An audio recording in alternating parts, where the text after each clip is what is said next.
Kasosyo ko ang tito ko sa wholesale ng seafood. Kumita ng 2.85 milyon bawat taon. Hati sa kita sa pagtatapos ng taon. 120,000 piso lang ang binigay niya sa akin. Ang pwesto ay akin. Ako ang naglabas ng puhunan. 120,000 ay hindi kaunti para sa pagtulong mo. Hindi ako umimik. Isinilid ko sa bulsa ang hati na mas mababa pa sa 1/4 ng kanyang ibinigay. Sige, susundin kita. Akala niya tanga ako. Napatuloy akong magiging murang manggagawa para sa kanya. Hindi niya alam na ginamit ko ang perang iyon para makuha ang malaking cold storage sa tapat. Nakita ko ang biglang pamumutla ng kanyang mukha. Ibaba ko ang roll-up door. Tito, simula ngayon magkanya-kanya na tayo. Nabalitaan kong buong gabi siyang nakaupo sa pwesto ng gabing iyon. Sinira pati ang calculator. Ang kita ni Ahay sa isang taon. 2,850,000. Isang taon, 365 araw. Nagpalitan kami sa pagbabantay sa mga dagat-dagatan buong gabi. Halos hindi kami tumigil. Kabuang benta, mahigit 5 milyon. Netong kita, kulang na lang ng ilang libo para maging 2.9 milyon. 2.85 milyon ang halaga. Ang pwesto ay akin. Ako ang naglabas ng puhunan. Ang koneksyon sa malalaking hotel ay ako rin ang naghanap. Ikaw ay nagtrabaho lamang. Tinitignan niya ako at nagpatuloy sa pagsasalita. Huwag mo akong tingnan ng ganyan. Maghanap ng manggagawa sa labas para sa pag-aayos ng mga produkto. Pinakamataas na ang 10,000 kada buwan. Kailangan ko pa siyang pakainin, padatnan, at bigyan ng social insurance. Ang 120,000 na ito ay hindi maliit na kita mo na. Pinag-isipan ko na ito ng napakaraming beses. Bawat pagbili ng produkto, pagkawala, at paniningil ay ako ang humawak. Ang mga sirang makina para sa pagpapalamig na yon. Hindi bababa sa 30,000 piso ang nagastos ko sa pagpapaayos nito sa isang taon. Tama siya. Ang pwesto at puhunan ay kanya. Ngunit sa 2.73 milyon na yon, ilan doon ang ipinagpalit ko ng pagkabuta at buhay. Hindi niya ito kinikilala. Sinabi kong susundin ko ang iyong payo. Ahay, huwag kang mag-isip ng malalim. Sa unang araw ng buwan, darating ang mga dekalidad na malalaking alimango sa daungan. Maganda ang presyo, pumunta ka agad sa daungan. Hindi ako umuwi. May dala akong 120,000 piso. Natatakot ako na tanungin ako ng nanay ko kung magkano ang kinita ko ngayong taon kasama ang tito ko. At kung paano ito nahati. Hindi ko masasagot. 328 pesos kada araw. Noong nagsisimula pa lang ang ating pagtutulungan. Sinabi niya sa akin, Ahay, tayo na magkatito at pamangkin ang magkasama. Hahatiin natin ang tubo ng pantay. Kung mayroon ang tito, mayroon ka rin. Bago matapos ang taon, sinabi niyang pantay ang ating tubo. Pagkatapos ng taon, sinabi niyang nagtrabaho ka lamang. Matagal kong tinitigan ang numerong iyon. Ito ang halaga ng isang taong pagpapagod ko ng buong lakas. Hindi ba't sinabi niyang kanya ang pwesto? Kung gayon, gagawa ako ng sarili kong pwesto. Tumawag ako sa namamahala sa pagbebenta ng espasyo sa palengke. Ang 500 square meter na first-class cold storage sa tapat. Ang paunang upa kasama ang deposito ay pinakamababa na 120,000. Matagal ko nang nakilala ang mga maliliit na negosyante sa ilalim. Pinakamabilis na makakapirma ng kontrata sa loob ng 3 araw. Makakapagbukas ako ng pwesto bago matapos ang taon. Noong gabing iyon, inilapag ko ang pera sa mesa ng namamahala sa pagbebenta. Pinirmahan ang kontrata magdamag. Nang mahawakan ko na ang susi ng cold storage. Alam kong ang buhay ko ay hindi na nasa kamay ng iba. 4:00 ng madaling araw, unang araw ng bagong taon. Malamig ang hangin sa pantalan. Dumating ako 2 oras na mas maaga kaysa karaniwan. Pagdaong pa lang ng bangka. Sinalubong ko agad. Laozang, ang batch na ito ng malalaking lobster, lahat sa akin. Bayad kontra. Nagulat ang kapitan ng bangka. Ahay, hindi ba't nakipag-ugnayan na sa iyo ang iyong tiyuhin noon pa? Naglabas ako ng tumpok ng pera. Mag-isa na akong gumagawa ngayon. Mas mataas ng 5% ang presyo. Ako na ang bahala sa inspeksyon at paglipat. Hindi ka na maghihintay kahit 1 minuto. Tiningnan ako ng kapitan ng bangka. Ilang segundo siyang nanahimik. Sa wakas ay tumango siya. Nang makarating ang tiyuhin sa pantalan. Ang batch na ito ng pinakamagagandang malalaking lobster. Lahat ay nailagay na sa aking refrigerated truck. Nakatayo siya sa walang laman na pantalan. Namumutla ang kanyang mukha. Ahay, ano ang ibig mong sabihin? Isinara ko ang pinto ng sasakyan. Tito, hindi ba't sinabi mo na? Bawat isa ay dapat umasa sa sarili nilang kakayahan. Sa unang araw ng negosyo, swerte dapat. Kailangan kong makuha ang unang magandang simula. Habang pinaandar ang sasakyan, papalayo ng papalayo ang anyo ni Tito sa rearview mirror. Alam ko. Talagang nagkagalit na kami ng tuluyan ni Tito. Ang mga malalaking lobster ay dinala pabalik sa cold storage. Pinagsunod-sunod ko ito buong gabi. Napakahusay ng kalidad ng mga ito. Bawat isa ay mahigit 1,5 kg. Buo ang mga panga ng hipon. Kumpleto ang mga balbas. Napakalaki, inayos ko ayon sa iba't ibang laki at inilagay sa mga kahon. Bawat isa ay pinapanatiling sariwa sa tubig na may yelo, napakalaki. Tinitiyak ang zero mortality rate. Alas 5 ng madaling araw. Nagpadala ako ng mensahe sa grupo ng mga maliliit na negosyante sa palengke. Hindi lumipas ang kalahating oras. Nakalimang tao na ang nagtipon sa labas ng cold storage. Sila ang mga koneksyon na nakuha ko sa loob ng 1 taon. Sino mang nahihirapan sa kanilang bahay. Tinulungan ko silang lutasin. Malinaw na natatandaan ko ang mga utang na loob na ito. Pagkatapos suriin ng mga maliliit na negosyante ang mga paninda, nag-order na sila. Diretso akong nagbenta sa presyo ng palengke. Walang dagdag na presyo, walang bawiin. 2 oras. Nabasura ang buong batch ng malalaking lobster. Kumita ng 43,000. Unang bahagi ng pondo ang bumalik. Ang cold storage ng Hygie Seafood ay opisyal nang nagbukas.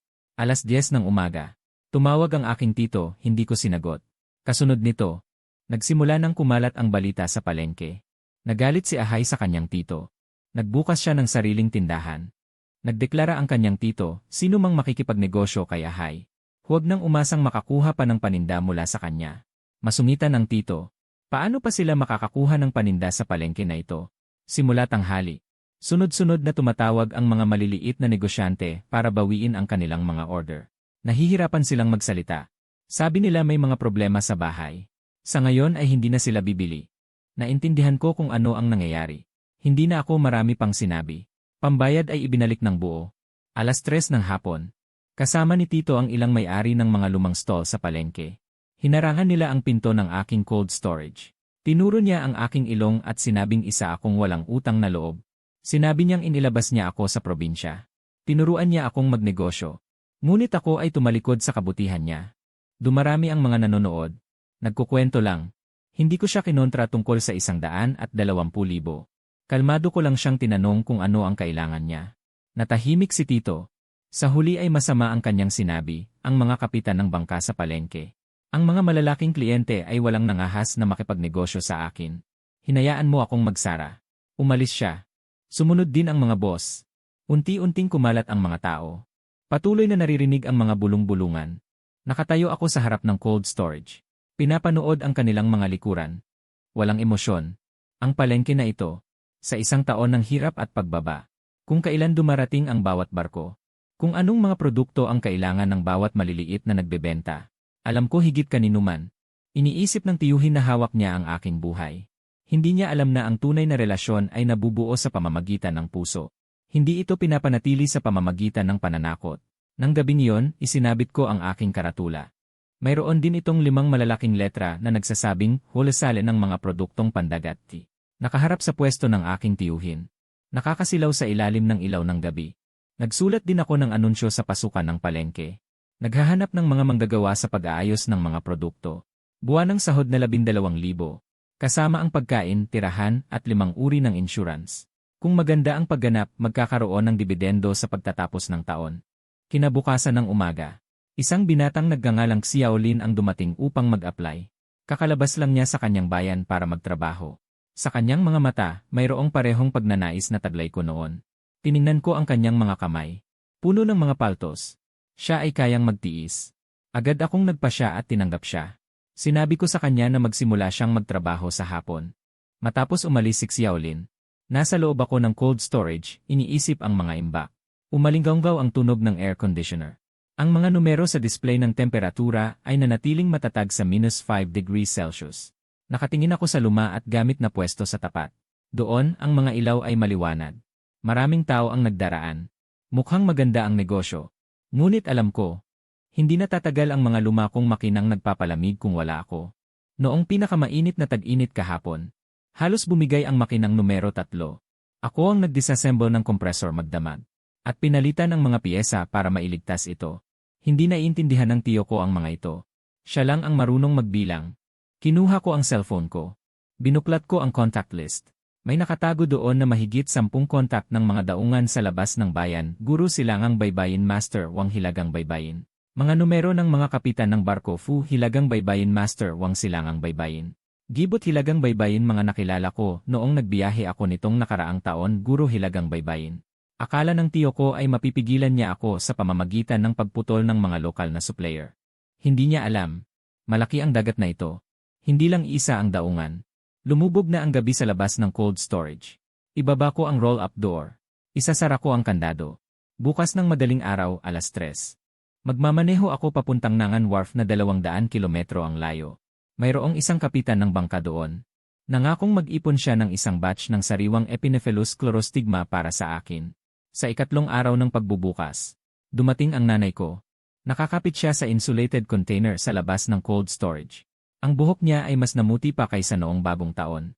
Nagtatala ako ng mga inventaryo kasama si Xiaolin. Noong nakita ko siya, halos mahulog ang ledger sa aking mga kamay. Hindi nagsalita ang nanay ko. Nilagay lang niya ang insulated container sa mesa. Nandoon ang paborito kong sabaw ng spare ribs. Tiningnan niya ang paligid. Nakikita ang 500 metro kwadrado na cold storage na ito. Nakikita ang sign na Haiji Seafood na nakasabit sa dingding. Namula ang kanyang mga mata. Pinayagan ko si Xiaolin na umalis muna. Nagdala ako ng upuan para sa nanay ko. Naupo siya at natahimik ng matagal. Sa wakas ay nagtanong siya sa akin. Nagkasalungat ba talaga kayo ng tiyuhin mo? Tumango ako. Hindi ako nagpaliwanag. Napabuntong hininga ang nanay ko. Sabi niya kahapon ay pumunta ang tiyuhin ko sa bahay. Nagsumbong ito sa harap niya ng 2 oras.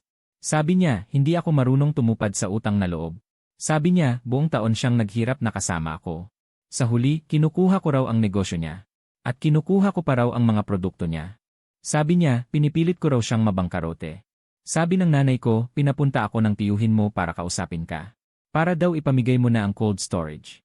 At bumalik ka para makipagtulungan ulit sa kanya. Nangako siyang dadagdagan niya ang iyong dibidendo. Bawat taon bibigyan ka ng 200,000.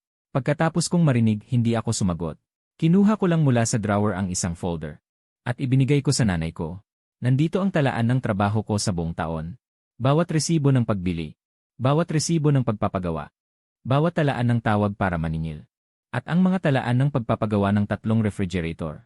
Minarkahan ko ng pula ang mga mahalagang detalye. Noong Hulyo ng nakaraang taon, nasira ang kompresor ng makina bilang 3. Nagpuyat ako ng 36 na oras para ayusin. Ang tiyuhin ko naman ay nagsusugal ng mahjong sa silid na may aircon. September. Isang restoran ang may utang na 150,000 para sa mga produkto. Tumakbo ako ng kalahating buwan para mabawi. Sinabi ng tiyuhin ko, trabaho ko naman yon. Nakarating ang mga produkto ng 2:00 ng madaling araw noong Nobyembre. Nagtanggal ako ng 3 tonelada ng lamang dagat mag-isa.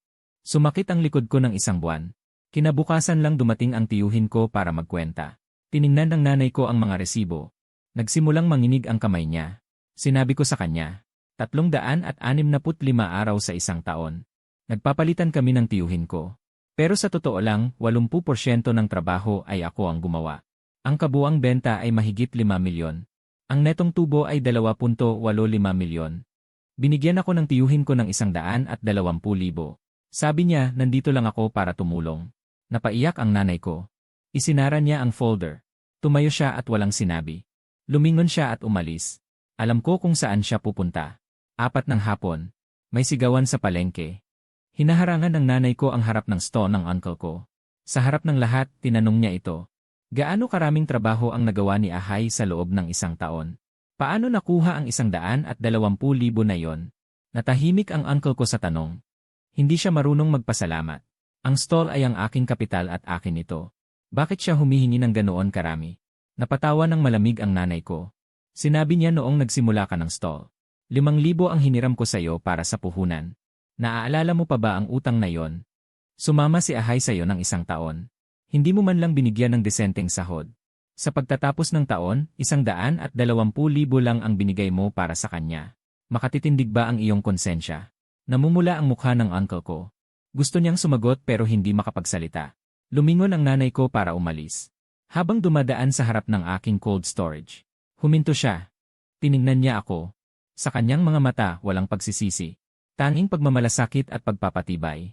Sinabi niya ang 4 na salita, magtrabaho ka ng mabuti. Noong gabing iyon, si Xiaolin ay formal na nagsimula. Tinuruan ko siya kung paano inspeksyonin ang mga produkto. Paano pumili?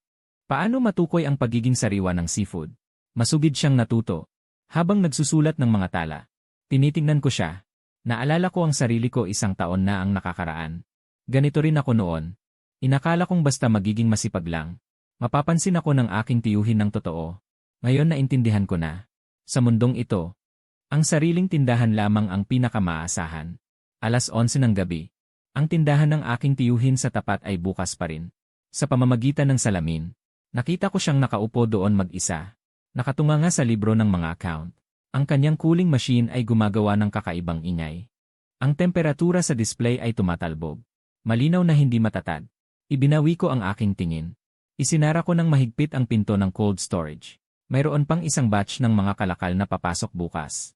Hindi pwedeng maantala ang pagbubukas. Sa ika-5 araw ng pagbubukas, naputol ang supply ko. 4 ng madaling araw.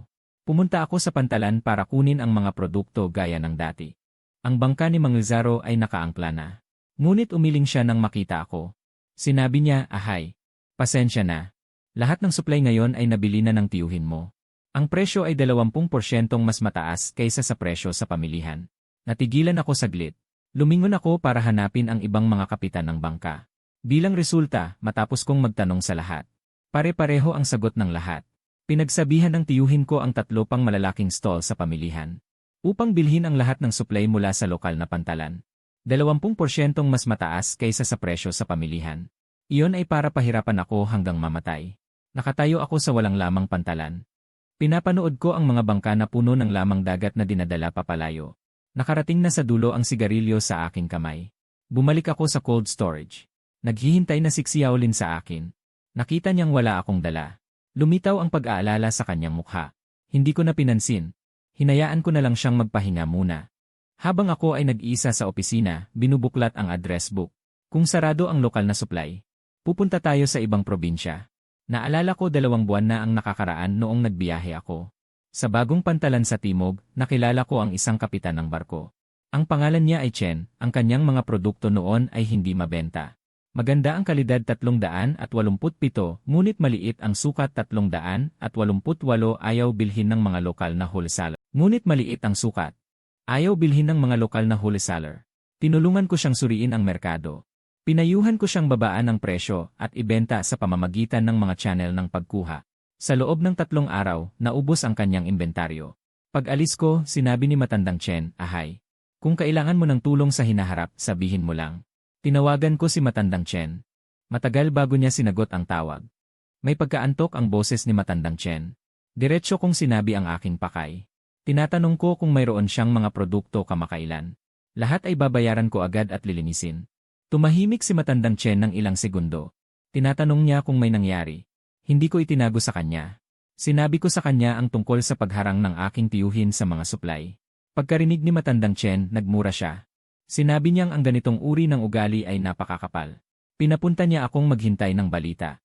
Ibinitin niya ang telepono. Liwanag na ang araw. Hindi ako umuwi para matulog. Sa halip, nagmaneho ako diretsyo papunta sa pantalan sa Timog. Hindi ako huminto. Pagdating ko sa pantalan sa Timog, 10:00 na ng umaga. Naghihintay na si matandang Chen sa akin. Sa tabi niya ay may truck na may palamigan. Sa loob ng truck ay puno ng mga sariwang huling isda. Pinatingnan sa akin ni matandang Chen ang mga produkto. Ang mga produktong ito ay sariwang dumating sa pantalan, dongsingban at mga alimango sa ilog. Bagaman hindi sila ang pinakamataas na uri ng laki. Napakasariwa nila. Ang hasang ay kulay matingkad na pula pa. Malakas ang mga paa ng alimango. Agad akong nagpasya na bilhin lahat. Ang 180,000 na bayarin ay agad na na-transfer. Nakita ni matandang Chen ang text message ng pagpasok ng pera. Tinapik niya ang aking balikat. Sinabi niya, "Ahay. Matapang ka, batang lalaki. Ang iyong tiyuhin. Ang ganitong uri ng tao ay masama ang kapalaran kung huli na ang pagbibigay. Mula ngayon, ang mga produkto ko rito ay ikaw ang unang pipili." Nakausap ko si matandang Chen ng matagal. Sinabi niya na ang pantalan sa Timog ay kakaunti pa lamang ang nagagamit. Maraming lokal na wholesaler ang hindi pa nakakaalam ng linya na ito. Ang supply dito ay matatag. Mas mababa ng 10% ang presyo kaysa sa hilaga. At ang mga kapitan ng barko ay pawang mga totoong tao. Hindi sila gumagawa ng mga peke. Nagkaroon ako ng tiwala. Akala ng tiyuhin ko, kung haharangan niya ang lokal na pantalan, mapipilitan niya akong mamatay. Hindi niya alam na napakalaki ng dagat na ito. Higit sa isang pantalan ang mayroon. Umuwi ako sa merkado na puno ng truck na may palamigan. Naghihintay na si Xiaolin sa labas ng cold storage. Nang makita ang truck, nagninning ang kanyang mga mata. Magdamag naming inalis ang mga produkto. Pinahiran ng yelo, ang dongsingban at mga alimango sa ilog na ito. Bagaman hindi sila ang pinakamataas na uri ng kalidad. Ang kanilang pagiging sariwa ang lamang. Mas mababa pa sa presyo sa merkado ang kalahating porsyento. Tinawagan ko ang ilang mga dating kliyente ko. Pagkatapos nilang suriin ang mga produkto, agad silang nag-order. Bandang 10:00 ng gabi, malaking bahagi ng batch na ito ay naibenta na. Nagbabalik na puhunan na 150,000. Kinabukasan ng umaga. Muli akong nagmaneho papuntang South Pier. Sa pagkakataong ito, ipinakilala ako ni Lao Chen sa dalawa pang kapitan ng barko, na naglalayag sa malalayong karagatan. Mas matatag ang kanilang supply. Nakipag-usap ako sa kanila tungkol sa intensyon ng pakikipagtulungan. Nangako ako na basta't maayos ang kalidad ng mga produkto. Lahat ay babayaran ko ng buo at agad. Hindi ako magkakautang. Nagpulong ang 3 kapitan ng barko. Sa wakas ay pumayag sila. Sinabi ng isang kapitan ng barko na nagngangalang Wang, "Ahay. Napakabata mo pa pero naglalakas loob kang magsimula ng mag-isa. May tapang ka." Pinahahalagahan namin ang mga mandaragat ang kredibilidad. Kung mapapanatili mo ang pagbabayad ng buo at agad, mauuna naming ibibigay sa iyo ang aming supply. Nakipagkamay ako sa kanila isa-isa. Sa wakas ay gumaan ang aking dibdib. Sa daan pabalik, tinanggap ko ang tawag ni Xiaolin. Sinabi niya na pumunta ang tiyuhin ko sa harap ng cold storage kanina. At naglibot ng ilang beses. Nakita niya kaming nagbababa ng karga. Napakadilim ng kanyang mukha. May ilang maliliit na negosyante ang nagtatanong kung saan namin kinukuha ang aming mga produkto at kung bakit mas mababa ang aming presyo kaysa sa merkado. Isinabit ko ang telepono. Habang pinagmamasdan ang mabilis na pag-agos ng tanawin sa labas ng bintana. Akala ng tiyuhin ko na sa pagtaas ng presyo ng mga lokal na produkto ay mapipilitan akong umalis. Hindi niya alam na kung mas lalo siyang maghihigpit. Lalo pang lumalawak ang aking daan. Kapag naging matatag na ang supply mula sa South Pier, mas mababa ng 10% ang aking gastos kumpara sa kanya. Agad na makikita ang kalamangan sa presyo. Sa pagkakataong iyon, hindi ako ang mabibihag. Matapos maging matatag ang supply mula sa South Pier, nagsimulang umangat ang negosyo ko sa cold storage. 1 linggo na. Bawat araw ng 3 ng umaga ay umaalis ako papunta sa South Pier upang kumuha ng mga produkto. Bago mag 10:00 ng umaga ay siguradong babalik ako sa merkado. Ang mga produktong ito ay napakapresko. At ang presyo ay 10% na mas mababa kaysa sa lokal. Ang maliliit na negosyante ay natikman ang sarap. Dami, papalaki ang mga order. Sa ika-10 araw, tumawag si Old Chen. Sabi niya may gusto siyang pag-usapan sa akin. Kinagabihan noon ay agad akong nagmaneho papunta doon. Dinala ako ni Old Chen sa isang kainan sa tabi ng pier. Nag-order siya ng ilang ulam. Naghain ng 2 baso ng alak. Diretso sa punto niyang sinabi, "Ahay, tingin ko mapagkakatiwalaan ka.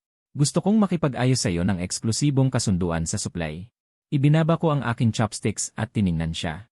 Sabi ni Lao Chen, may 5 barko na ngayon sa pantalan sa timog na pumapalaot. Ako, si Lao Wang at si Lao Qi. Tinatayang kalahati ng mga kalakal ay hawak namin. Sa aking pagmamasid nitong mga nakaraang panahon, bawat pagkakataon, ikaw ay nagbabayad kagad. Mahusay sa pagsusuri ng mga kalakal.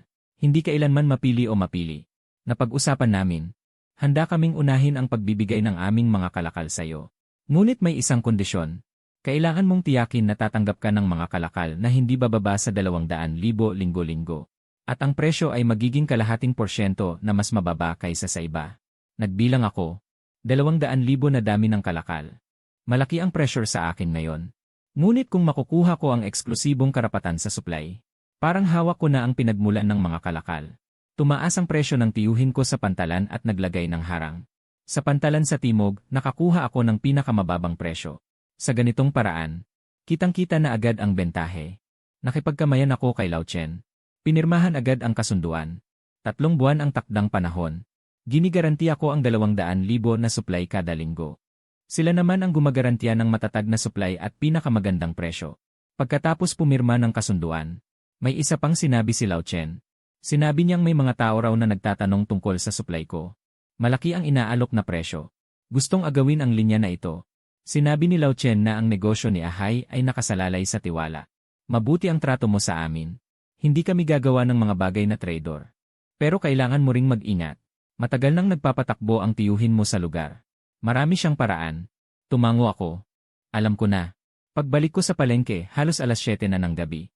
Nandoon pa si Xiaolin sa cold storage, nag-aayos ng mga kalakal. Nang makita niyang bumalik ako, agad siyang lumapit. Sinabi niyang may 3 maliliit na supplier pa na umorder ngayong araw. At may may-ari ng restaurant na gustong makipag-usap para sa pangmatagalang kooperasyon. Kinaumagahan, pumunta ako sa restaurant. Ang pangalan ng may-ari ay Lee. Mga 40 taong gulang. May 2 siyang chain restaurant sa syudad. Malaki ang konsumo niya ng seafood araw-araw. Sinabi niyang dati siyang kumukuha ng paninda sa tiyuhin ko. Pero kamakailan lang ay napansin niyang dumarami ang namamatay na isda. Nagreklamo na siya ng ilang beses pero walang pagbabago. Dinala ko siya sa cold storage para tingnan ang mga paninda. Masusi ang pag-inspeksyon ni Boss Lee sa mga paninda. Mula sa kulay ng isda hanggang sa linaw ng mga mata nito. Bawat isa ay kanyang sinusuri. Sa huli ay tumango siya. Sinabi niyang maganda talaga ang mga paninda. Tinanong niya kung kaya kong siguraduhin ang matatag na supply. Pinakita ko sa kanya ang eksklusibong kasunduan sa supply mula sa South Pier. Pagkatapos basahin ni Boss Lee, agad siyang pumayag. Sinabi niyang simula ngayon ay lahat ng seafood para sa 2 niyang restaurant ay manggagaling sa akin. Hindi bababa sa 50,000 kada linggo. Pagkaalis ni Boss Lee, tumayo ako sa harap ng cold storage at nagyosi.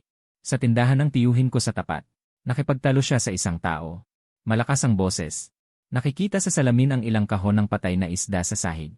May customer na nagwawala, nakatutok sa mesa. Lumapit si Xiaolin at bumulong, "Boss. Narinig ko raw na mataas ang bilang ng namamatay na isda sa panig ng tiyuhin mo kamakailan. Madalas daw masira ang mga cooling machine niya. Hindi matatag ang temperatura. Marami raw na paninda ang nasisira." Hindi ako nagsalita. Tinitignan ko lang ang mga cooling machine sa tapat. Pamilyar na pamilyar ako sa mga yan. Ang kompresor ng machine no 3 ay luma na. Kailangan itong suriin kada 4 na oras para sa temperatura. Ang condenser ng machine no 2 ay may lamat. Kapag mataas ang karga tuwing tag-init, madalas itong nagkakaaberya. Alam ko na ang lahat ng mga depekong ito.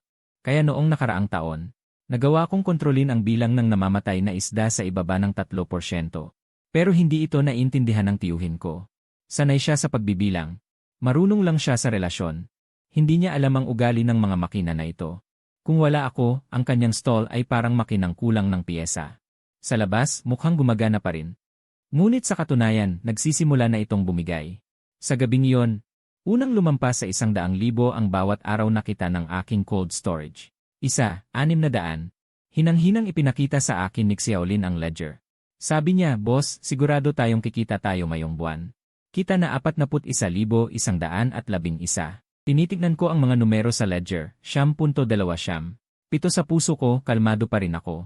123 10,000 kita ay wala lang para kay Uncle. 16,341. 41 sa kasagsagan niya, kaya niyang kumita ng 300,000 kada araw. Naging matatag na ang supply mula sa South Pier. Nagsisimula na ring dumami ang mga malalaking kliyente. Ang susunod na gagawin ay unti-unting sakupin ang market share ni Uncle. Hating gabi, 12 oras. Nakahilera pa rin ang ilaw sa kabilang tindahan. Nakaupo doon si Uncle mag-isa. Nakatitig sa tumpok ng mga patay na isda. Ang kanyang refrigeration machine ay naglalabas ng nakakabinging tunog. Ang temperatura sa display screen ay mabilis na nagbabago. Ibaba ko ang roller shutter. At isara ang cold storage. Bukas ng madaling araw, alas 3. May isang batch ng king crabs sa South Pier na pipirmahan para sa eksklusibong supply. 3 linggo pagkatapos pirmahan ang kasunduan. Ang kita ng cold storage ko kada araw ay naging matatag sa higit 120,000. Noong hapon na yon, biglang tumawag si Old Chen. Seryoso ang pagkakabigkas. Sinabi niya na may nakipag-ugnayan sa kanya. Nag-alok ng 20% na mas mataas kaysa sa akin. Gusto kong bilhin ang mga supply mula sa South Pier. Ang taong iyon ay si Lao Liu, na pinakamalapit sa relasyon ng aking tiyuhin sa palengke. Nanlamig ang aking puso. Alam kong seryoso na ang aking tiyuhin. Sinabi ni Lao Chen, "Ahay. Nakakaakit talaga ang presyong iyon. Ngunit napag-usapan na naming ilan. Ang negosyo ay tungkol sa kredibilidad. 3 linggo pa lang ang nakalipas mula ng pumirma ng kasunduan 647, hindi ito maaaring magbago ng basta-basta. Hindi ito maaaring magbago ng basta-basta. Tumatawag ako para ipaalala sa iyo 650 nagpasalamat ako kay Lao Chen. Malaki ang ginastos ng iyong tiyuhin sa pagkakataong ito. Nagpasalamat ako kay Lao Chen. Noong gabing iyon ay nagmaneho ako patungo sa South Pier. Nandoon ang 3 kapitan ng barko, 653, inimbitahan ko silang kumain. Inimbitahan ko silang kumain. Hindi ko nabanggit ang pagtaas ng presyo habang kumakain. Pinag-usapan lang namin ang hirap ng pangingisda. Pinag-usapan ang presyo sa merkado, 657, sinabi ni Lau Wang na papasok ng kolehiyo ang anak niya sa susunod na taon. Sinabi ni Lau Wang na papasok ng kolehiyo ang anak niya sa susunod na taon. Kulangan pa ng kaunti ang pambayad sa matrikula, 650 agad kong sinabi kay Brother Wang. Sinabi ko agad na ako na ang bahala sa tuition, Kuya Wang. Ito na ang paunang bayad sa mga supply. Bilang paunang bayad sa mga produkto. Dahan-dahang ibabawas mula sa mga susunod na supply. Sabi ni Old Zhao, nagkasakit at na-ospital ang kanyang asawa. Kulang sa pera, direkta akong nagpadala ng 50,000. Sabi ko, pang-emergency lang ang pera. Hindi kailangang madaliin ang pagbabayad. Pinagmasdan ako ng 3 kapitan ng bangka. Nagkaroon ng kakaibang tingin sa kanilang mga mata. Pinulot ni Old Chen ang baso ng alak at nagsabi, Ahay, mabuti ka. Kahit gaano pa kataas ang bid ng iyong tiyuhin. Hindi kami atras. Nakipag-toast ako sa kanila. Napanatag ang aking kalooban. Pagbalik sa palengke ay hating gabi na. Nakaupo ako sa opisina, nag-isip. Matatag na ang supply sa South Pier. Ngunit sigurado akong hindi titigil ang aking tiyuhin. Kung hindi niya makuha ang mga kapitan ng bangka. Siguradong sa ibang paraan siya susubok. At totoo nga, kumalat ang chismis sa palengke. May nagsasabing depektibo ang aking mga produkto. Walang quarantine certificate. May nagsasabing hindi angkop ang aking cold storage. Maaaring isara anumang oras. May nagsabi rin daw na kamag-anak ko ang kapitan. Hindi raw matatag ang supply. Ang mga salitang ito ay may detalye. 8:32 minuto. Hindi ako nagpanik, agad kong ipinadala ang quarantine certificate ng Southern Pier. Lisensya sa pagnenegosyo ng cold storage.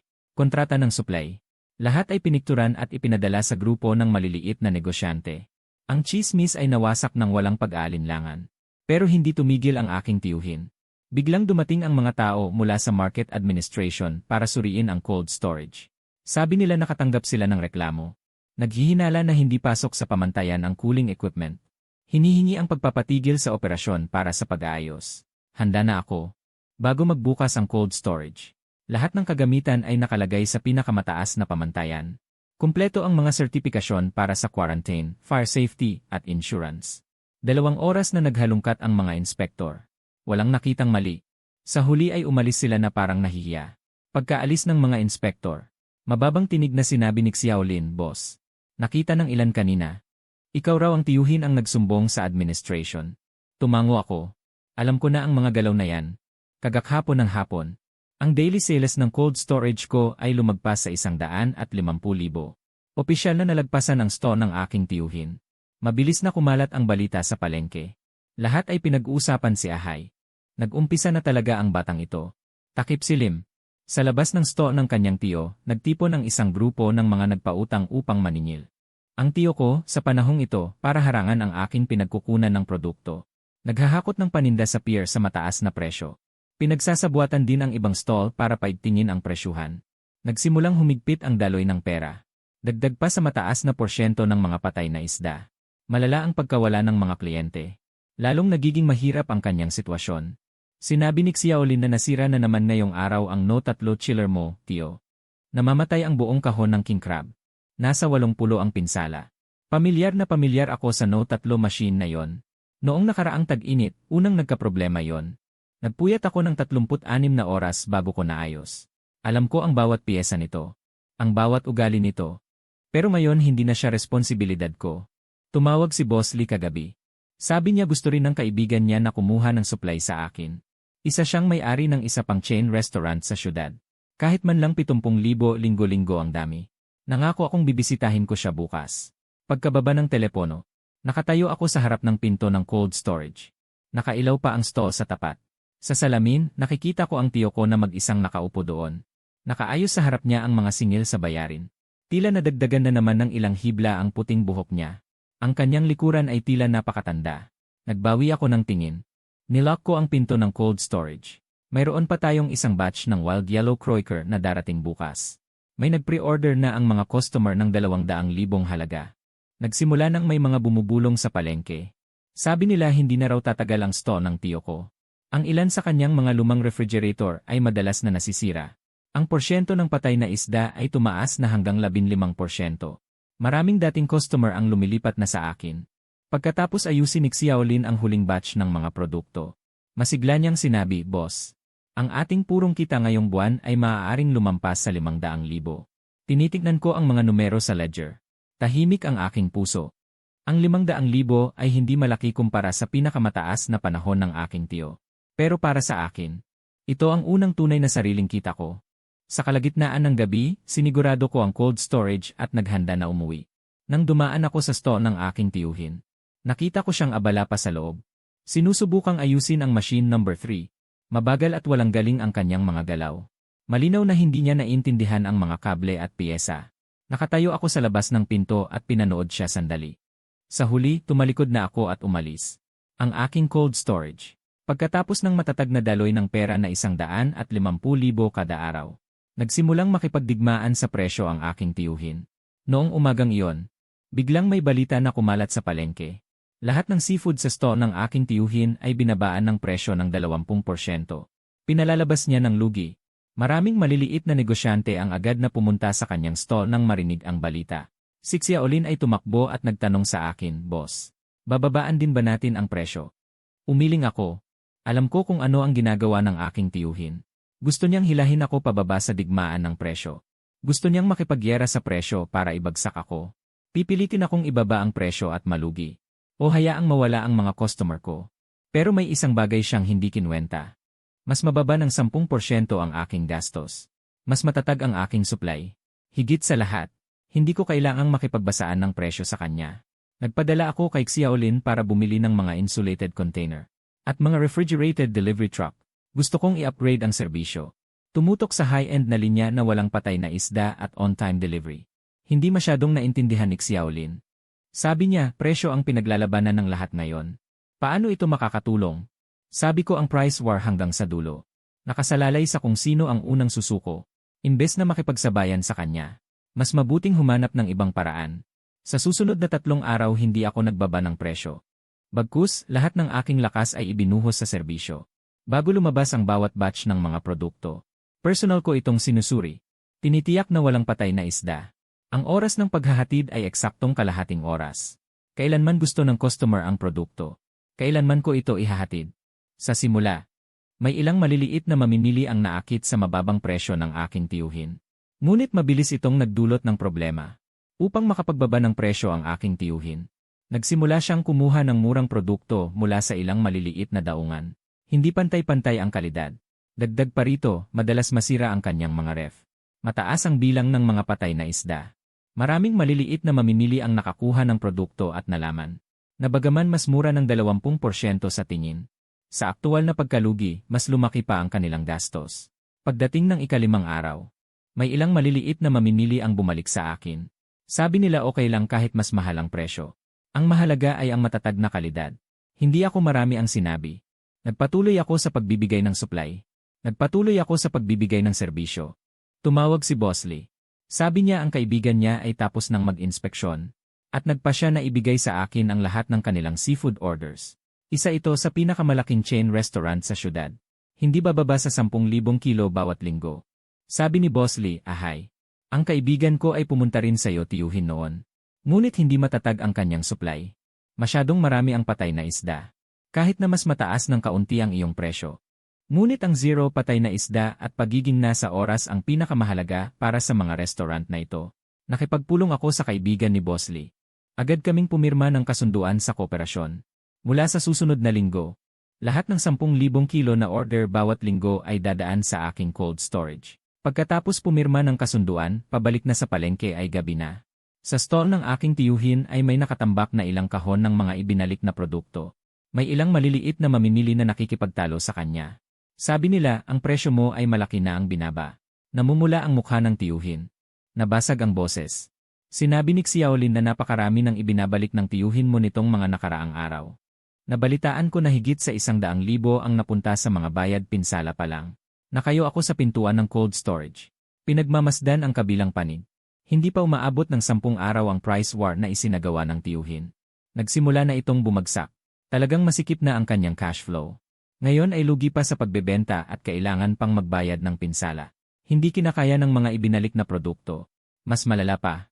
Ang mga murang bilihin na binili niya para makababa ng presyo. Tuluyang sinira ang kanyang reputasyon. Maraming dating kliyente ang nawalan ng tiwala sa kanya. At lumilipat na sa akin. Noong gabing iyon, lumampas sa 200,000 ang daily sales ng aking cold storage. Masayang pinakita ni Xiaolin ang ledger sa akin. Sinabi na ang net profit ngayong buwan ay maaaring lumampas sa 800,000. Tinitignan ko ang mga numero sa ledger. Tahimik ang aking puso. Ang price war ay hindi kailanman tungkol sa kung sino ang mas mahigpit magbaba ng presyo, kundi tungkol sa kung sino ang makakatiis hanggang sa huli. Akala ng tiyuhin ko ay magagapi niya ako sa pamamagitan ng mababang presyo. Hindi niya alam na ang tunay na depensa ay kalidad at serbisyo. Sa hating gabi, bukas pa rin ang ilaw sa kabilang stall. Nakaupo doon mag-isa ang tiyuhin. Nakaharap sa kanya ay isang malaking tambak ng mga invoice at return slips. Patuloy na tumutunog ang kanyang telepono. Malamang tinatawagan siya ng mga nagpapautang. Isinara ko ang pinto ng cold storage. Handa nang umuwi at magpahinga. Bukas ay may paparating na Australian lobster.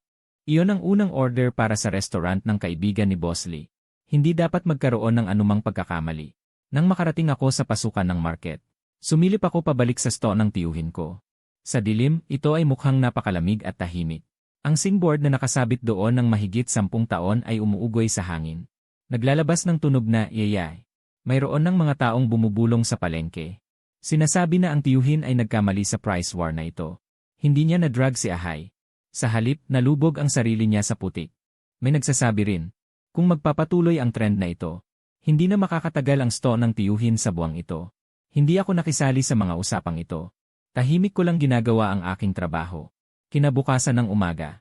Nakadeliver sa tamang oras ang mga Australian lobster na yon. Ako mismo ang mag-inspeksyon, magbubukod, at magde-deliver. Isang buong serbisyo. Gagawin kong perpekto. Pagkatapos matanggap ng kaibigan ni Boss Lee ang mga produkto, agad siyang nagdagdag ng order na 50,000 halaga. Natalo na siya sa labanan ng presyo.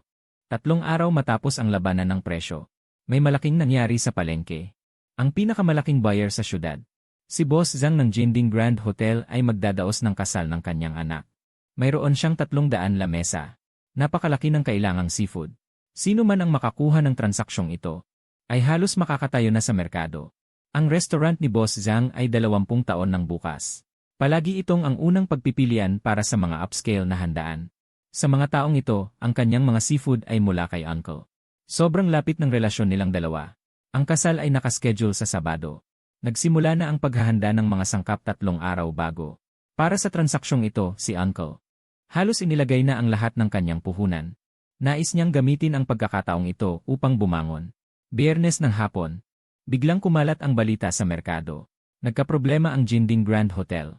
Tumakbo si Xiaolin at sinabi, naging malaking problema ang mga seafood na binigay ni Uncle. Kalahati ng king crab ay namatay. Hindi na rin sariwa ang mga Australian lobster. Nagalit si Boss Zhang sa restaurant. Kinailangan ni Uncle na magbigay agad ng kapalit. Kung hindi, kakanselahin ang kontrata. Nakatayo ako sa harap ng cold storage. Nakita ko mula sa malayo na magulo ang stall ni Uncle. Tumatawag siya para kumuha ng supply. Ngunit Biyernes na ng gabi ngayon. Mag-umpisa ang handaan bukas sa tanghali. Hindi nakakayanin kung kukuha pa ng paninda mula sa ibang lugar. Hindi nakakayanin kung kukuha pa ng paninda mula sa ibang lugar. Ang mga paninda sa lokal na pantalan. Naubos na niya sa pagbili ng mahal kaya nagalit na ang lahat. Walang gustong magbenta sa kanya ngayon. 6:00 ng hapon. Si Boss Zhang mismo ang pumunta sa palengke. Siya ay nasa 50. Kadalasan ay mabait siya. Ngunit ngayon ay namumutla ang mukha niya. Nakatayo siya sa harap ng store ng kanyang tiyuhin. Malakas ang boses. Sinabi niyang sa loob ng maraming taon ng kooperasyon, palagi siyang nagtiwala sa kanya. Pero ano itong produkto na ibinigay niya ngayon? 300 lamesa para sa kasal. Ang mga bisita ay kilala at maimpluwensya. Paano siya magpapaliwanag? Pawis na pawis ang tiyuhin. Tuloy-tuloy ang pagsasalita. Sinabi niyang gagawa siya ng paraan para makapag-supply ng kapalit.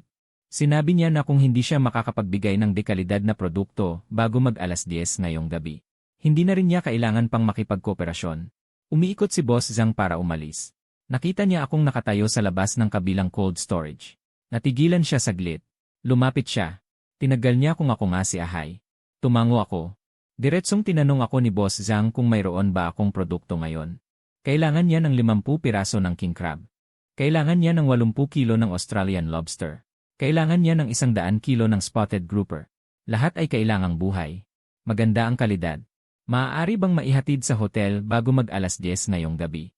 Mabilis na nag-isip sa isip ko. Hindi sapat ang mga nakaimbak sa cold storage. Pero sa South Pier naman, kakadating lang ni Lao Chen ng isang batch ng produkto ngayong araw. Alam ko ang kalidad. Mula sa South Pier papunta sa syudad. Tapos ay de-deliver sa Golden Ding Hotel. Mahigpit ang oras. Pero hindi ito impossible. Sinabi kong kaya kong gawin. Pero kailangan ko munang pumunta para inspeksyonin ang produkto. Para masigurong walang problema sa kalidad. Tiningnan ako ni Boss Zhang. Tahimik siya ng ilang segundo. Sa huli ay tumango siya. Sinabi niya na ito ay kasal ng kanyang anak. Hindi pwedeng magkaroon ng anumang pagkakamali. Agad akong tumawag kay Lao Chen. Sinabi ko sa kanya na itabi para sa akin ang batch ng produkto na dumating ngayon. Tapos tinawag ko si Xiaolin. Sumakay kami sa refrigerated truck at dumiretso sa South Pier. Nakarating kami sa South Pier ng alas -7:30 ng gabi. Nakapaghanda na pala ang produkto ni Lao Chen. Isa-isa ko itong ininspeksyon. Para masigurong lahat ay buhay na buhay. Pagkatapos masuri ang mga kalakal, agad na ikinakarga sa sasakyan para bumalik. Bumalik sa palengke ng alas 9 ng gabi. Kami ni Xiaolin ay magdamag na nagbukod-bukod. Bawat detalye ay hindi namin binigyan ng bahala. 9:40 minuto. Nakargahan na ang mga kalakal sa sasakyan. Diretso patungo sa Jinding Grand Hotel. Nang makarating sa hotel, eksaktong 9:55 minuto. Si Boss Zhang ay naghihintay na sa kusina. Personal niyang sinuri ang mga kalakal. Buhay na buhay ang bawat king crab. Ang hipon ay nakatayo. Kumpleto ang bigot ng Australian lobster. Puno ng sigla. Matingkad ang pula ng hasang ng tiger grouper. Malinaw ang mga mata ng isda. Pagkatapos suriin ni Boss Zhang ang mga kalakal. Nagpakita na ng ngiti sa kanyang mukha. Tinapik niya ang aking balikat at sinabing ahay. Walang problema ang mga kalakal na ito. Nasagip mo ang aking pangangailangan. Sinabi kong nararapat lamang. Tumingin si Boss Zhang sa akin at sinabi, binisita. Malaking tulong ang ginawa mo sa akin ngayon. Sa susunod, gusto kong pag-usapan natin ang pangmatagalang kooperasyon. Tumango ako. Bumalik sa palengke ay hating gabi na, alas 11. Ang pwesto ng tiyuhin ko sa tapat ay may ilaw pa. Sa pamamagitan ng salamin, makikita siyang nakaupo doon ng mag-isa. Sa harapan niya ay nakalatag ang mga patay na king crab at lobster. Nakalagay ang kanyang cellphone sa mesa. Madilim ang screen. Malamang ay hindi na sinasagot ni Boss Zhang ang kanyang tawag. Sinabi ni Xiaolin, Boss, tapos na talaga ang tiyuhin mo sa pagkakataong ito. Ang Jinding Grand Hotel ang pinakamalaking kliyente sa syudad. Kapag nawala ang kliyenteng ito, halos wala na siyang pagkakataong makabangon. Hindi ako sumagot. Sinara ko lamang ang pinto ng cold storage. Kailangan ko pang tumulong sa hotel bukas. Tiyakin na magiging maayos ang handaan sa kasal. Sa araw ng kasal, Sabado, maagang nagtungo ako sa Jinding Grand Hotel. Nakasipagsigla ang kusina. Personal kong binantayan ang paghahanda ng bawat putaheng seafood. Ang king crab ay talagang perpekto. Ang sashimi ng Australian lobster ay napakasariwa. Ang tiger grouper, pagkatapos steamed, ang karne ay malambot at masarap. Pinapamahalaan ni Boss Zhang ang mga bisita sa banquet hall. Pabalik-balik ang tingin sa kusina. Nakangiti siya palagi. Alas 12 ng tanghali. Opisyal nang nagsimula ang handaan. Pinuri ng 300 lamesa ng mga bisita ang mga putaheng seafood. May ilang boss na nagtanong kay Boss Zhang noong sandaling iyon. Saan galing ang mga panindang ito? Ngumiti si Boss Zhang at sinabi. Isang kabataan sa palengke ang nagsupply nito. Talagang maganda ang kalidad. Pagdating ng alas 3 ng hapon, pinapunta ako ni Boss Zhang sa kanyang opisina. Nagpa-serve siya ng tsa. Umupo siya at nag-umpisa ng sigarilyo, sinabi niya kay Ahay. Dahil sa'yo ngayon. Kung hindi, kahihiyan ang sinapit ko. Binaba ni Boss Zhang ang kanyang kamay. Sinabi niyang sa pakikipagtulungan ko sa aking tiyuhin sa loob ng maraming taon. Noong una, maganda talaga. Pero nitong huling 2 taon, lalong lumala. Mataas ang porsyento ng patay na isda. At ang ugali ay mapagmataas. Kapag may problema, hindi niya kinikilala ang pagkakamali. Mga dahilan lang ang laging binibigay. Ang nangyari sa kasal na ito, nagbigay sa kanya ng linaw. Sinabi ni Boss Zhang, Old High. Nagpasya na ako. Simula ngayon, lahat ng seafood ng restaurant ay manggagaling sa'yo. Mayroon akong 2 tindahan dito. At least 200,000 ang dami kada linggo. Masisiguro mo ba ang supply? Sinabi kong masisiguro ko. Ang supply mula sa South Pier ay matatag. Ang kalidad ay garantisado. At mayroon akong professional na cold chain delivery dito. Walang patay na isda at eksaktong darating sa oras. Pagkatapos marinig ni Boss Zhang, tumango ng may kasiyahan. Sinabi niyang sa susunod na Lunes ay pupunta sa restaurant para pumirma ng formal na kasunduan. Magsisimula ang pagpapatupad simula sa susunod na buwan. Kapag nakuha ang deal na ito, ang arawang daloy ng aking cold storage ay magiging matatag sa mahigit 300,000. Lubusang malalampasan ang antas noong kasikatan ni Uncle. Nagmaneho ako pabalik sa palengke. Sa daan, nakatanggap ako ng ilang tawag. Lahat ay mula sa mga negosyanteng dumalo sa piging ng kasal. Tinatanong ako kung kaya ko silang suplayan. Isinulat ko ang bawat contact number. Nagkasundo sa oras para bumisita. Sinasabi na sa palengke ngayon. Pagkatapos makuha ni Ahay ang order ng Jinding Grand Hotel. Magsasapilatan na siya. 8 ng gabi. Nakatayo ako sa harap ng cold storage. Tinitignan ang tindahan ng aking tiyo sa tapat. Nakailaw pa rin. Ngunit bakante sa loob. Nasa loob lang mag-isa ang aking tiyo. Sa harap niya ay isang tumpok ng mga resibo. Hawak ang calculator. Patuloy na pinipindot. Lumapit si Xiaolin. Pinahinang boses na sinabi, "Boss, nabalitaan ko na pinakiusapan ng tiyo mo si Boss Zhang ngayon para humingi ng pabor." Ngunit hindi man lang siya pinapasok ni Boss Zhang. May nagsasabi rin na ang mga paninda para sa kasal ng tiyo mo ay naiwan sa kanya ngayong pagkakataon. Ang lugi ay hindi bababa sa 300,000. Hindi ako nagsalita. Kumuha lang ako ng sigarilyo. Talagang tapos na ang tiyo ko ngayon. Nawala ang Jinding Grand Hotel, ang pinakamalaking kliyente. Ganap na naputol ang kanyang daloy ng pera. Dagdag pa ang lugi sa price war noon. At ang mga mataas na interes. Hindi na niya kaya. Nagsimulang may mga tao sa palengke na pribadong nag-uusap. Sinasabi na ang tindahan ng aking tiyo ay hindi makakalampas sa buwang ito. May nagsasabi rin na ang kanyang ilang luma at gamit na mga ref ay tuluyan ng nasira. Hindi na maaayos kahit anong gawin. Kinabukasan, bumisita ako sa ilang mga boss na nakilala ko sa kasal. Sila ay mga kilalang may-ari ng restaurant sa lungsod. Mataas ang kanilang pangangailangan sa sariwang isda. Dinala ko sila sa cold storage upang tingnan ang mga paninda. At detalyadong ipinakilala ang mga supply mula sa South Pier. At ang serbisyo sa paghahatid. Lubos na nasiyahan ang ilang mga boss. Pumirma sila ng kasunduan sa layunin ng kooperasyon sa lugar. Kasama ang order ng Jinding Grand Hotel. Mayroon na akong pangmatagalang kooperasyon sa 5 malalaking restaurant ngayon. Ang lingguhang kabuang halaga ay lumampas sa 400,000. Masiglang sinabi ni Xiaolin, "Boss, talagang umaangat na tayo ngayon." Tinitingnan ko ang mga kontrata sa aking kamay. Kalmado ang aking isip. Mula sa 120,000 hanggang ngayon. Sa loob ng wala pang 2 buwan, hindi lang ako tumatad. Nakuha ko rin ang pinakamataas na kalidad ng mga kliyente sa merkado. Nang hapon ding iyon, pumunta ako sa South Pier. Nakipag-usap kay Lao Chen at sa iba pa tungkol sa supply ng produkto at dami. Sinabi ni Lao Chen na walang problema. Mayroon pa silang 2 barko na magagamit. Tinitiyak ang matatag na supply. Nang makabalik sa palengke ay dapit hapon na. Nakita ko ang pwesto ng aking tiyuhin. May grupo na naman ng mga nagpapautang. Malalakas ang kanilang boses. Nagmamadali siyang magbayad. Nakatayo ang aking tiyuhin doon. Nakakalat ang buhok. Maputla ang mukha. Mukha siyang tumanda ng 10 taon. Sinabi ni Xiaolin, "Boss, narinig ko na muling nagloan ang iyong tiyuhin sa bangko ngayong araw." Ngunit tinanggihan. Ang kanyang kabuang utang ay mahigit 1 milyon. Hindi niya kayang bayaran. Hindi ako sumagot. Bumalik lang ako sa cold storage para magtrabaho. Mayroon pa akong kailangang kunin na kargamento bukas. Hindi ito maaaring maantala. Matapos makuha ang order mula sa Golden Ding Grand Hotel, ang pang-araw-araw na kita ng aking cold storage ay matatag sa mahigit 300,000. Ngunit alam ko, hindi sapat ang ilang malalaking hotel lamang.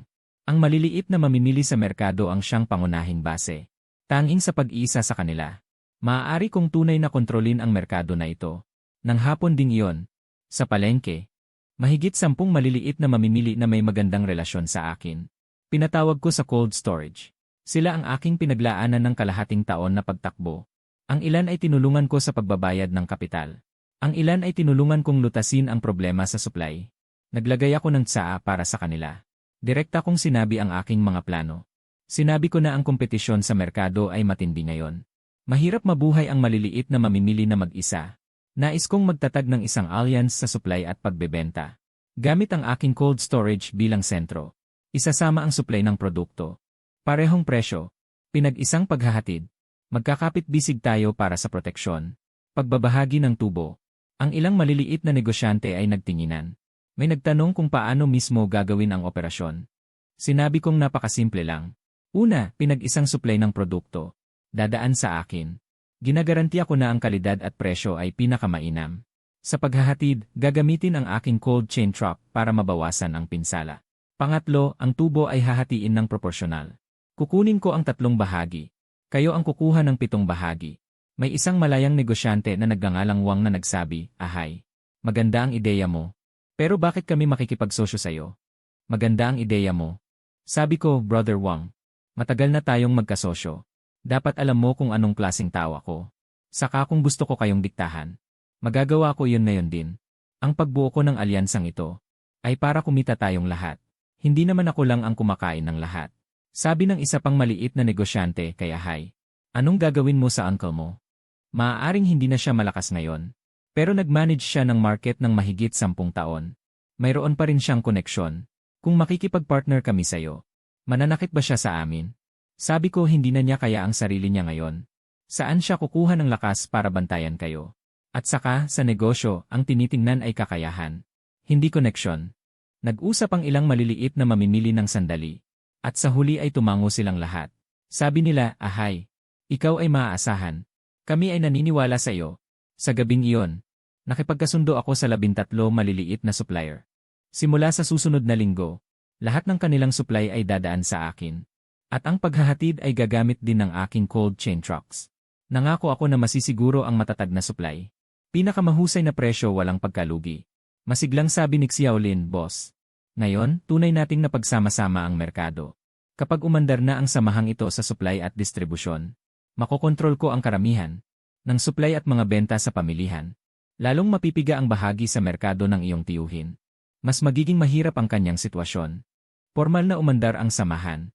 Nagdala ako ng malaking dami ng mga produkto mula sa Timog na Pantalan at ipinamahagi sa mga miyembro ng samahan. Ang mga delivery truck ay dumating sa oras ayon sa naka-schedule. Bawat batch ng produkto ay walang sira. Pagkatanggap ng mga maliliit na supplier ng kanilang mga produkto, agad silang nagbigay ng thumbs up. Sabi nila, iba talaga ang magtrabaho kay Ahay. Mabilis na kumalat ang balita sa pamilihan. Si Ahay ay nagtatag ng samahan sa supply at distribusyon. Pumasok na ang 12 ng maliliit na magsasaka. Nagkakaisa na sila para sa kabutihan ng lahat. Lalong gumaganda ang negosyo. Narinig ng tiyuhin ang balitang ito. Lalong pumangit ang mukha niya. Ang kanyang bahagi sa merkado. Halos wala nang natira dahil sa akin. Ngayon ay pinagsama-sama ko pa ang maliliit na magsasaka. Tuluyan na siyang nawalan ng kakayahang makipagkumpetensya. Sinabi ni Xiaolin, "Boss, ang tiyuhin mo ay naghanap ulit ng ilang maliliit na magsasaka ngayong araw. Gusto niya silang ibalik. Pero walang pumansin sa kanya. May nagsabi pa sa kanya ng harapan. Ngayon ay kasama na nila si Ahay. Matatag ang supply ng produkto. Makatarungan ang presyo. Bakit pa sila babalik sa'yo?" Hindi ako nagsalita. Nagpatuloy lang ako sa aking ginagawa. Pagkahapon na yon, tinawagan ako ni Lao Chen. Sinabi niya na may dumating na 2 bagong barko sa South Pier. Mas marami na ang supply. Tinanong niya kung maaari ko bang dagdagan pa ang supply. Sobrang dami ng kanilang produkto doon. Kailangan natin ng matatag na benta. Sabi ko, walang problema. Ngayon na mayroon na tayong samahan sa pagbebenta. Bukas na bukas ang aking mga benta. Kahit gaano karaming stock, kayang ibenta. Ibinalibag ang telepono. Nakatayo ako sa harap ng cold storage. Nakatingin sa store ng aking tiyo sa tapat. Nakikipagtalo siya sa isang nagpautang. Malakas ang boses. Sumigaw ang nagpapautang na sinisingil ang utang niya. Huwag maghanap ng dahilan. Namumula ang mukha ng tiyuhin. Patuloy na nagpapaliwanag na bigyan pa siya ng ilang araw. Makakahanap siya ng paraan para makabayad. Ngunit hindi nakikinig ang nagpapautang. Direktang nagbabanta na kung hindi niya mababayaran ang pera ngayong linggo. Demanda siya sa korte. Lumapit si Xiaolin at ibinulong na, "Boss, narinig ko na ang utang ng tiyuhin mo ngayon. Lampas na sa 1.5 milyon. Hindi sapat kahit isanla pa ang stall niya para bayaran ang utang. Talagang wala na siyang pagpipilian ngayon." Nakatayo ako sa pintuan ng cold storage. Nakikita ko ang buong palengke na puno ng ilaw. Maraming tao ang dumadaan. Isang abalang tanawin. Habang ang store ng tiyuhin sa tapat ay mukhang napakalamig. Sinabi ni Xiaolin, "Boss, ngayon ang kumakalat sa palengke. Ikaw ang tunay na boss ng palengke na ito. Tapos na ang panahon ng tiyuhin mo." Hindi ako sumagot. Isinara ko lang ang pinto ng cold storage. May paparating na isang batch ng king crab bukas. Ang Supply and Marketing Alliance ay nag-order na ng 500,000. Ang palengke na ito ay akin na. Ang Supply and Marketing Alliance ay tumakbo sa loob ng 2 linggo. Maayos ang lahat. Ang aking cold storage ay may stable na daily sales na higit sa 400,000 hanggang 500,000. Noong hapon na yon, nasa cold storage ako nagbibilang ng mga produkto. Biglang tumawag si Old Chen. Naiinip ang boses. Sinabi niyang naglabas ang Weather Bureau ng typhoon warning. Ang super typhoon ay lalapag sa loob ng 3 araw. Lahat ng barko sa dagat ay kailangang pumasok sa daungan para makasilong. Nangangahulugan ito ng hindi bababa sa 1 linggo. Walang sariwang seafood na mabibili sa palengke. Kinabahan ako. Agad kong tinanong si Old Chen kung pwede pa bang magpadala ng produkto. Sinabi ni Old Chen na ito ang huling araw. Simula bukas lahat ng barko ay kailangang pumasok sa daungan. Mayroon pa siyang isang batch ng produkto. Tinanong kung gusto ko. Sinabi kong lahat. Pupunta ako agad. Binaba ang telepono. Agad kong tinawag si Xiaolin. Diretso ang takbo ng cold chain van patungong South Pier. Habang nagmamaneho ako, nag-isip ako. Naubos ang supply sa merkado tuwing may bagyo. Siguradong tataas ng husto ang presyo ng lamang dagat. Kung makakapag-imbak ako ng sapat bago pa, hindi lang masisiguro ang supply para sa mga miyembro ng samahan, kundi pati na rin ang pagpapatatag ng merkado. Pagdating sa timog na pantalan, gabi na. Si Lao Chen at ang iba pa ay nag-aalis ng karga ng mabilisan. Matapos mailipat ang karga mula sa pantalan, nagdesisyon agad, tatanggapin ang lahat ng stock sa halagang 300,000. Nag-transfer agad ng pera. Sabi ni Lao Chen, ahay, malakas ang dating ng bagyong ito.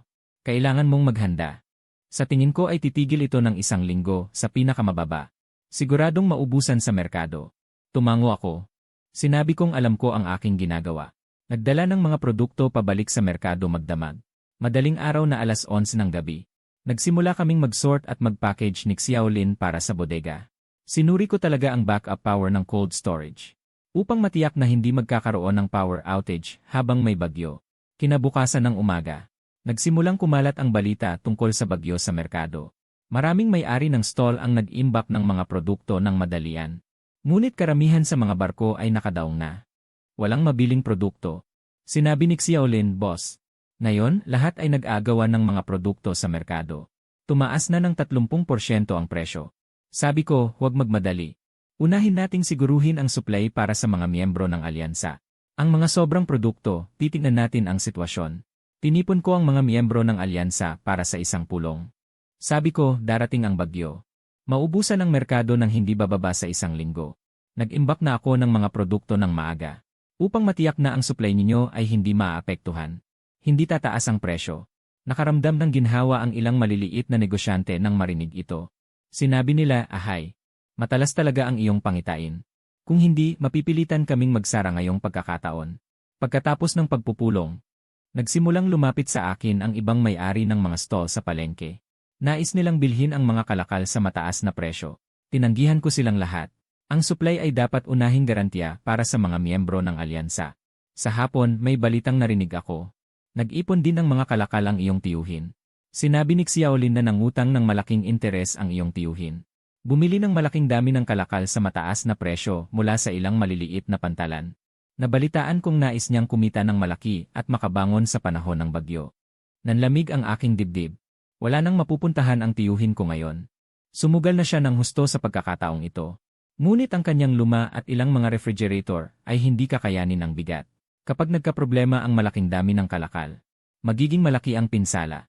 Noong takip-silim ng araw na yon, espesyal kong binisita ang store ng aking tiyuhin. Pinag-uutos niya sa mga manggagawa na ilipat ang mga kalakal sa bodega. May ngiti na bihira kong makita sa kanyang mukha. Ang kanyang ilang mga refrigerator ay pinaandar sa pinakamataas na lakas. Naglalabas ng nakakabinging ugong. Nakatayo ako sa tapat. Pinagmamasdan ang mga lumang makina. May masamang kutob akong nararamdaman. Lumapit si Xiaolin. At bumulong, boss. Ang imbak ng iyong tiyo ay aabot sa $250,000. Kaya ba ng mga lumang makina niya yon? Umiling ako. Hindi ako nagsalita noong gabing iyon. Sinuri ko muli ang lahat ng kagamitan sa cold storage. Gumagana ng maayos ang chiller. Ang temperatura ay nanatiling stable sa -5°C. Natapos na ang pagsubok sa backup power supply. Handa na itong gamitin anumang oras. Naghanda rin ako ng ilang maliliit na generator. Para sa anumang mangyari. 12 ng hating gabi. Nakatayo ako sa pintuan ng cold storage. Pinagmamasdan ang nagiging madilim na ulap sa kalangitan. Lalong lumalakas ang hangin. Ayon sa forecast ng weather station, Ang bagyo ay tatama ng madaling araw sa Makalawa. Aabot sa 140 kilometro bawat oras ang lakas ng hangin. Nakailaw pa ang sto ng tiyo ko sa tapat. Sa salamin nakikita siyang nag-iisa doon. Sa mga kargada na yon, sa mukha ay may ngiti ng pag-asa. Inakala niyang ang bagyong ito ang magiging pagkakataon niya para makabangon. Ngunit hindi niya alam na ito na marahil ang huling pako sa kabaong niya. Kinabukasan papalapit ang bagyo. Masungit ang langit. Ang hangin ay umabot na sa lakas na 8. Marami ng stall sa palengke ang nagsara ng maaga. Naghahanda para sa bagyo. Pinadoble-check ko kay Xiaolin ang lahat ng kagamitan. Para masigurong walang problema. Handa na rin ang mga miyembro ng samahan. Naghihintay silang magpatuloy sa negosyo pagkatapos ng bagyo. 4:00 ng hapon. Tumawag si Lao Chen. Sabi niya mas malakas ang bagyo kaysa inaasahan. Sasabihin kong mag-iingat ako ng husto. Lahat ng barko sa kanilang panig ay nakadaong na. Pagpapatibayin. Ang daungan ay nabakante na rin. Sabi ko, huwag kang mag-alala. Handa na ako sa aking panig. Nailagay ko na ang telepono. Nakatayo ako sa pintuan ng cold storage. Pinapanood ang papalubog na kalangitan. Lumalakas na ang hangin. Nagsimula ng tumulo ang ulan. Sa tindahan ng aking tiyo sa tapat. Abala pa rin siya. Ngunit napansin ko, ang screen ng kanyang pangatlong refrigerator unit ay nagsimulang kumislap. Hindi matatag ang pagpapakita ng temperatura. Nanikip ang aking dibdib. Pamilyar na pamilyar ako sa makinang iyon. Ito ay senyales ng papalapit na pagkasira. Dumating ang bagyo. Agad nitong nilamon ang buong lungsod ng malakas na hangin at ulan. Ang mga billboard sa kalsada ay sumasayaw sa hangin. Nabagok ang mga puno. Madilim ang palengke. Tanging ang mga ilaw pang emerhensya ng ilang tindahan ang kumikislap. Kami ni Xiaolin ay nagbabantay sa cold storage.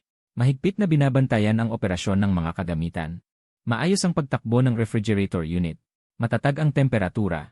Handa na ang backup power anumang oras. 4:00 ng madaling araw. Biglang nagkaputol ang kuryente sa palengke. Agad kong sinimulan ang backup power. Nagliwanag muli ang mga ilaw sa cold storage. Patuloy ang pagtakbo ng refrigerator.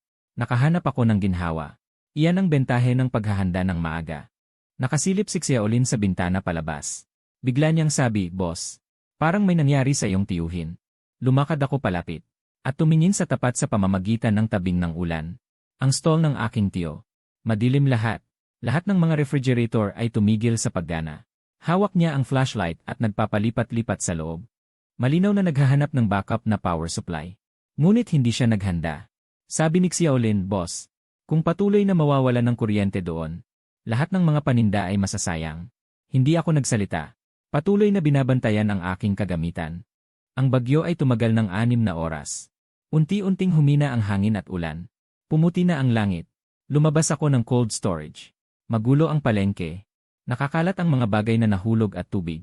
Nakabukas ang pinto ng store ng aking tiyo sa tapat. Nakaupo siya sa sahig. Napapaligiran ng mga patay na lamang dagat. Ang baho ay naaamoy kahit malayo. Sabi ni Xiaolin, "Boss, wala na ang tiyo mo." 6 na oras na nawalan ng kuryente. Lahat ng mga refrigerator ay nag-strike. Lahat ng 500,000 na paninda ay namatay. Lumapit ako para tumingin. King crab, Australian lobster, red grouper. Lahat ay naging tumpok ng bulok na karne. Nakaupo doon ang aking tiyo. Walang sigla ang mga mata. Parang nawalan ng kaluluwa.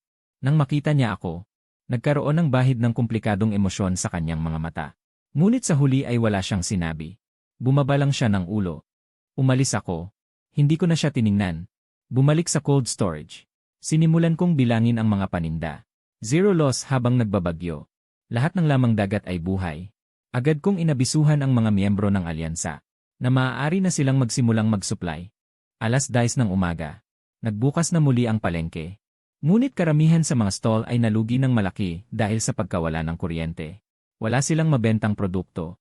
Sa buong pamilihan 1,552 ako lang ang may cold storage na gumagana 1,553 sa madaling panahon 1,554 ang tanging may stock sa pamilihan ay ang Haiji Seafood 1,555 sariwa. Maraming tumawag na buyer mula sa malalaking rest. Ang bodega ko lang ang gumagana pa.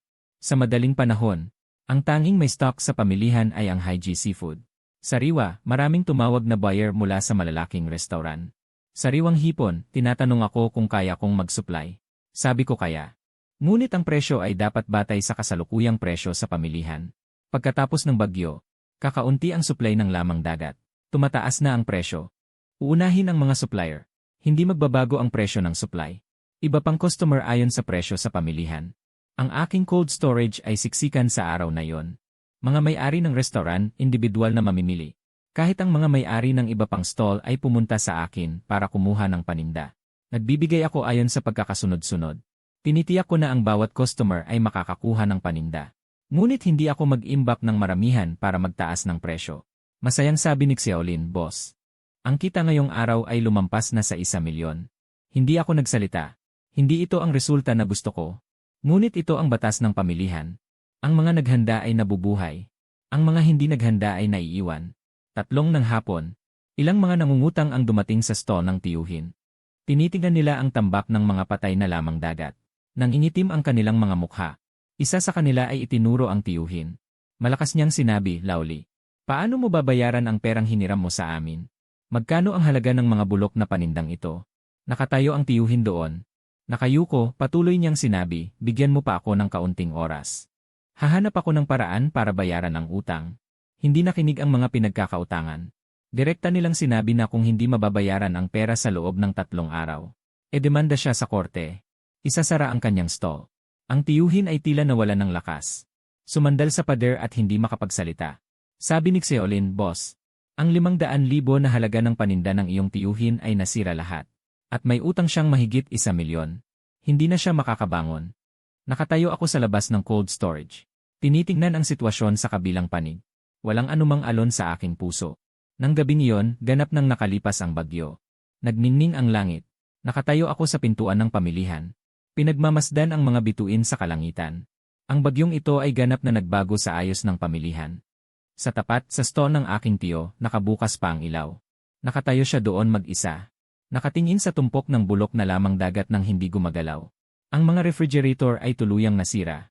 Ang mga screen ay patay lahat. Hindi na maayos pa. Nagsimulang mag-usap ang mga tao sa pamilihan.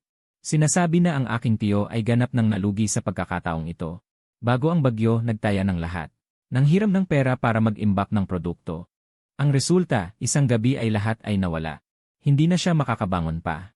At lalo pang dumami ang utang niya. Kinabukasan, tumawag si Lao Chen. Sabi niya pagkatapos ng bagyo. Nagsisimula ng maglayag ang mga bangka. Sa loob ng 3 araw, may bagong produkto na darating sa pantalan. Tinatanong niya kung gaano karami ang kailangan ko. Sabi ko, doblehin ang dami kumpara sa dati. Ngayon, may kakulangan sa pamilihan at mataas ang demand. Pagkatapos ng tawag, nakatayo ako sa pintuan ng cold storage, pinagmamasdan ang buong pamilihan. Pagkatapos ng bagyo, maraming stall ang naglilinis ng kanilang mga nawala. Ang ilan ay nagsara na mismo. Pero ang aking negosyo sa cold storage ay mas maayos pa kaysa dati. Noong hapon na yon, habang binibilang ko ang mga bagong dating na produkto sa cold storage, lumapit si Xiaolin at nagsabi, boss, nasa pintuan ng iyong tiyo, sabi niya gusto kanyang makita. Tumingala ako. Nakita ko sa salamin ang aking tiyo na nakatayo sa labas ng pinto. Malalanta ang kanyang buhok. May balbas. Mukha siyang pagod na pagod. Nang makita ako ng aking tiyo, gumagalaw ang kanyang mga labi. Makalipas ang mahabang panahon, 2 salita lang ang lumabas, ahay. Sinindihan ko ang isang sigarilyo. Hindi ako nagsalita, hinintay ko siyang magsalita. Matagal na tumahimik ang aking tiyo. Sa wakas ay nagsabi siya, ahay.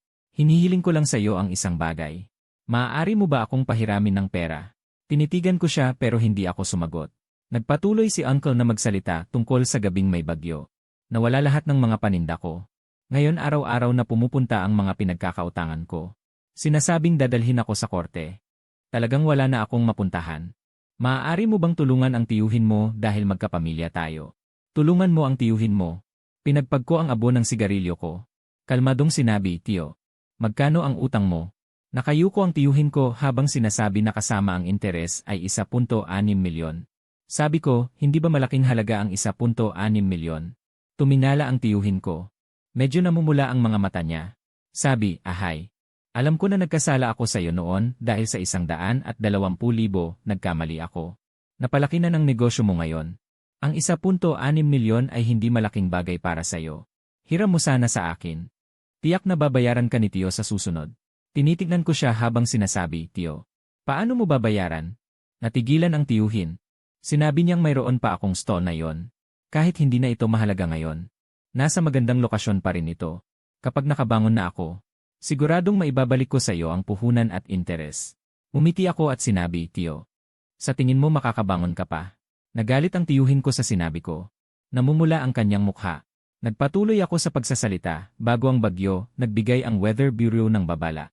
Alam ng lahat na kailangan nilang maghanda ng backup power. Hindi ka naghanda, nagdesisyon kang isugal ang lahat. Humingi ka ng pautang para mag-imbak ng produkto. Iyon ang sarili mong desisyon. Ngayon ay nagkaproblema.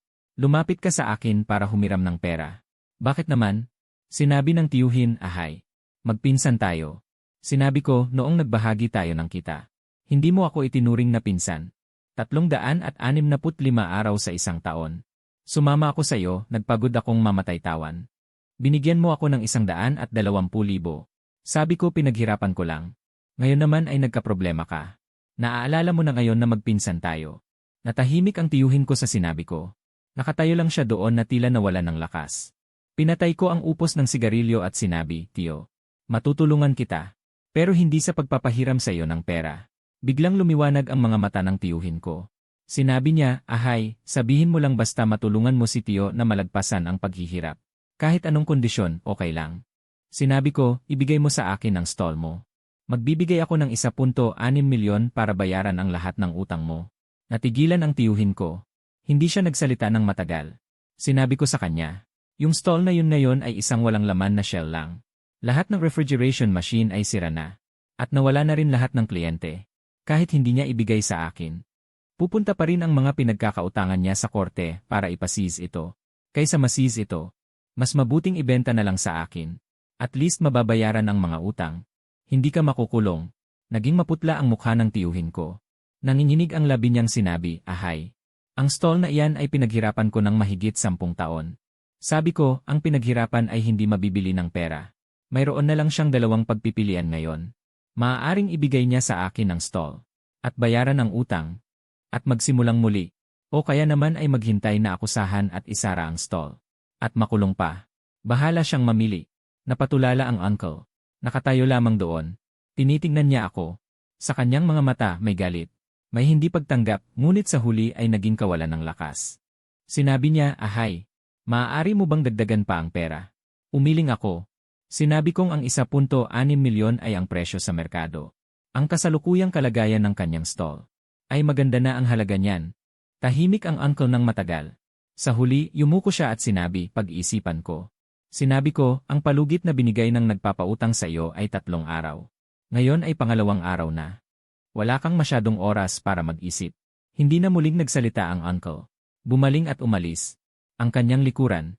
Nakayuko at mabagal ang paglakad. Para bang tumanda siya ng 10 taon bigla. Nang gabing iyon ay nakatanggap ako ng balita. Pumunta na naman ang mga nagpapautang sa pwesto ni uncle. Ngayon ay may dala silang ilang tao. Diretso nilang inilabas ang mga gamit sa pwesto. Sinabi nilang kung hindi pa makabayad bukas, ay adedemanda sila sa korte. Nakayong si uncle sa harap ng pwesto. Pinapanood ang mga tao na alisin ang kanyang mga gamit. Hindi makapagsalita. Kinabukasan ng umaga. Bumalik si uncle. Ngayon ay may hawak siyang dokumento. Ito ay ang patunay ng pagmamay-ari ng pwesto. Tumayo siya sa harap ko at matagal na natahimik. Sa huli ay ibinigay sa akin ang dokumento at sinabi niya ahay. Sumasang-ayon ako. Tinanggap ko ang dokumento. Tiningnan ko ito. Sinabi ko, uncle, sa hapon pupunta tayo sa notaryo para sa mga papeles. Tumango si uncle. Nang tumalikod ako para umalis. Pagdating sa pinto, bigla siyang huminto. Lumingon siya pabalik sa akin at sinabing, ahay. Nanalo ka. Hindi ako nagsalita. Tinitignan ko lang siyang umalis. Natapos ko ang mga papeles noong hapon na yon. At agad na sinimulan ang renobasyon. Pagdugtungin ang luma at bagong stall. Palakihin ang cold storage. Nakatayo ako sa harap ng cold storage. Tinitignan ang stall sa tapat na malapit ng maging akin. Ang plaque na nakasabit doon ng mahigit 10 taon ay naroon pa rin. Ngunit agad itong papalitan ng Hygie Seafood. Kinabukasan pagkatapos pirmahan ang kasunduan sa paglipat. Sinimulan ko na ang pagbabago sa stall. Kumuha ako ng mga profesional na renovator. Pinagdugtong ko ang lumang stall ng aking tiyo at ang aking cold storage. Tinanggal ang gitnang pader. Sa isang iglap, doble ang laki ng espasyo. Umorder ako ng 6 na bagong imported na refrigerator. Nilagyan ng pinakabagong temperature control system at backup power. Dumami rin ang cold chain delivery vehicles sa 5. Maaari ng pagsilbihan ang mas maraming kliyente ng sabay-sabay. Habang ginagawa ang renobasyon, walang tigil ang bulong-bulungan sa pamilihan. May nagsasabing malupit daw si Ahay. Kahit sariling tiyo, hindi pinatawad. Mayroon ding nagsasabi na, kung naging mabuti sana ang tiyo kay Ahay noon, hindi ito hahantong sa ganito ngayon. Hindi ko pinansin ang mga bulong-bulungan. Nakatutok lang ako sa pag-aayos ng stall. Isang linggo pagkatapos, natapos ang pag-aayos ng bagong stall. Isang napakalaking espasyo na 1,000 metro kwadrado. 6 na bagong makina ng pagpapalamig ang nakahanay. Nakatayo ang refrigerated delivery truck sa labas. Ang karatula ng Hygie Seafood Wholesale ay kitang-kita sa ilalim ng araw. Sa araw ng pagbubukas, wala akong ginawang seremonya. Nagpadala lang ako ng balita sa mga miyembro ng alyansa at ilang malalaking customer. Ngunit kumalat pa rin ang balita. Halos lahat sa pamilihan ay dumating para manood. Dumating si Boss Zhang kasama ang ilang may-ari ng restaurant para bumati. Tinitignan niya ang laki nito. Niyakap niya ang kanyang hinlalaki at sinabi, Ahay. Ilang buwan pa lang ang nakalipas. Nagawa mong pag-isahin ang pamilihan ng ganito. Kahanga-hanga. Dumating din ang mga miyembro ng alyansa. 13 maliliit na negosyante ang nakatayo sa harap ng bagong stall. May ngiti sa kanilang mga mukha. Sinabi nila na sumunod sa akin, ang Dayu Seafood Store. Sa nakalipas na 2 buwan, ang Dayu Seafood Store ay kumita ng mas malaki kaysa sa 1 taon noon. Ang Dayu Seafood Store. Sinabi ko, lahat tayo ay magsikap ng sama-sama. Magiging mas mabuti pa sa hinaharap. Sa araw ng pagbubukas, ang araw-araw na kita ay lumagpas sa 1.5 milyon. Ang mga order ay nakapila mula umaga hanggang gabi. Ang 5 delivery truck ay walang tigil sa pag-ikot. Lahat ng customer ay natanggap ang kanilang mga order sa tamang oras. Masiglang ipinakita ni Xiaolin ang ledger sa akin. Sinabi niya, Boss, kung magpapatuloy ito, ang purong tubo natin ngayong buwan ay maaaring lumagpas sa 3 milyon. Tumango ako. 3 milyon. Ito ang kabuang netong kita ko at ng tiyo ko sa buong nakaraang taon. Ngayon ay kaya na nating gawin sa loob ng 1 buwan. Pagdating ng takip silim, nakatayo ako sa labas ng stall at tinitingnan ang buong pamilihan. Ang dating lokasyon ng stall ng tiyo ko ay akin na ngayon. Sa gabing iyon, tinipon ko ang mga miyembro ng alyansa at ilang pangunahing empleyado para sa isang pulong. Simula sa susunod na buwan, ako'y kukuha ng 2 bahagdan. Kayo ang kukuha ng 8%. Natahimik ang ilang maliliit na supplier matapos marinig ito. May isang malaking supplier na ang pangalan ay Wang ang nagsabi, Boss. Paano po ito maaari? Ikaw ang nagbibigay ng supply at distribusyon. Kailangan mo pang harapin ang panganib. Masyadong maliit ang 2%. Sabi ko, Wang Jie. Malaki na ang sukat ko ngayon. Dumalawa na ang dami, hindi rin kakaunti. Dapat kumita kayo ng higit pa. Para magkaroon kayo ng motibasyon na patuloy akong sundan. Namumula ang mga mata ng ilang maliliit na negosyante. Sabi nila, ang pagsunod sayo ay sulit na sulit para sa amin. Pagkatapos ng pulong, nakatayo ako sa labas ng stall. Maliwanag na maliwanag ang palengke. Maraming tao ang nagdaraan. Isang tanawin ng kasiglahan. Sinabi sa akin ni Xiaolin, dumating ang tiyo sa palengke ngayon. Matagal na siyang nakatayo sa may pinto. Pinagmamasdan ang bagong pwesto natin. Walang sabi-sabing umalis. Hawak ang 1.6 milyon. Nabayaran ng tiyuhin ang lahat ng utang. Ngunit ang kanyang pundasyon sa pamilihan na binuo sa loob ng mahigit 10 taon ay tuluyang nawala. Isa na lamang siyang ordinaryong tao ngayon. Hindi na siya ang dating masiglang may-ari ng stall. Sa hating gabi, isinara ko ang pinto ng stall at naghandang umuwi para magpahinga. Habang dumadaan sa labas ng pamilihan, nakita ko ang isang pamilyar na figura na nakatayo doon. Ito ang tiyuhin, nakatayo sa labas ng pamilihan. Nakatingin sa mga ilaw sa loob. Nakatingin sa karatula ng Hygie Seafood Wholesale. Malalim ang kanyang mga mata. Nilapitan ko siya. Tumayo ako sa tabi niya. Hindi ako nagsalita. Tiningnan ako ng tiyuhin. Nagkaroon ng matagal na katahimikan. Pagkatapos ay sinabi niya, Ahay. Galingan mo. Pagkasabi nito, humarap siya at umalis. Nakatayo ako sa labas ng pamilihan. Pinagmamasdan ang kanyang likuran na naglaho sa dilim ng gabi. Nakayuko siya habang mabagal na naglalakad. Wala na. Noong una, ang pagiging matapang ng may-ari ng tindahan noon. Mula 120,000 hanggang ngayon. Sa loob ng wala pang 3 buwan, nagawa ko ang isang kumpletong pagbaliktad. Ang pinakamalaking tindahan sa palengke. Ang pinaka-stable na supply. Ang pinakakalidad na mga customer. Lahat ay nasa akin. Ang palengking ito ay akin na ngayon. Katapusan na ng 2025, ngayong taon 2026, 1-2-2-1-2-9-6-6-4-2-2-2-1-3-2. Katapusan na ng taon ngayong taon. Mula sa paghiwalay noong simula ng taon na may 120,000 hanggang sa kontrolin ang buong palengke. Parang isang ibang mundo. Noong hapon na yon, tinipon ko ang lahat ng empleyado at miyembro ng alyansa. Naghanda ako ng mahigit 10 lamesa sa bagong tindahan. Si Xiaolin, si Lao Chen, si Lao Wang, si Lao Zhao. At 13 maliliit na negosyante. Lahat ng kasama kong nagsikap. Nang tumayo ako, itinaas ko ang baso upang bilangin ang taon na ito. Maraming salamat sa suporta ninyong lahat. Ngayon ang araw ng pamamahagi ng tubo sa katapusan ng taon. Tinupad ko ang aking pangako. Si Xiaolin ang unang nakatanggap ng pamamahagi ng tubo. Binigyan ko siya ng pulang sobre. Naglalaman ito ng 200,000. Dati ang kanyang buwanang sahod ay 12,000. Nangako ako sa kanya na kung magiging magaling siya, sa katapusan ng taon ay may pamamahagi ng tubo. Ang 200,000 na ito ay nararapat sa kanya. Ang 13 maliliit na negosyante ay nakatanggap din ng pamamahagi ng tubo. Ayon sa kasunduan, 8 bahagi para sa kita at 2 para sa amin. Sila ang nakakuha ng malaking bahagi. Bawat isa ay nakatanggap ng 100,000. May ilan pa nga na umabot sa milyon. Hindi makapagsalita si Xiaolin at ang mga maliliit na negosyante sa kanilang tuwa. Dati silang nagtatrabaho sa iba. Nagsisikap buong taon, ang kinikita lang ay mahigit 100,000. Nang sumama sila kay Ahay ng ilang buwan, mas malaki pa ang kinita nila kaysa sa ilang taon nilang pinaghirapan dati. Sabi ko, kasama ko kayo. Hindi ko kayo pababayaan. Sa susunod na taon, magtuloy tayo sa pagtatrabaho ng mabuti, mas gaganda pa. Dumating ang mga kapitan ng barko tulad ni Lao Chen.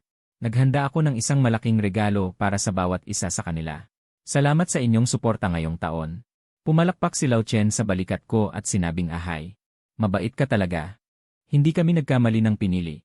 Pagkatapos ng 3 baso ng alak, habang lalong umiinit ang kapaligiran, ilang maliliit na negosyante ang nagsimulang magbalikan ng mga karanasan nila nitong mga nakaraang buwan. Sinabi nilang noong una ay hindi nila ako pinaboran sa palengke. Naisip nilang hindi ako mananalo laban kay Tio. Hindi nila inasahan na sa loob lamang ng ilang buwan. Gana-ganang nabaligtad ang sitwasyon. Hating gabi na nang matapos ang salo-salo.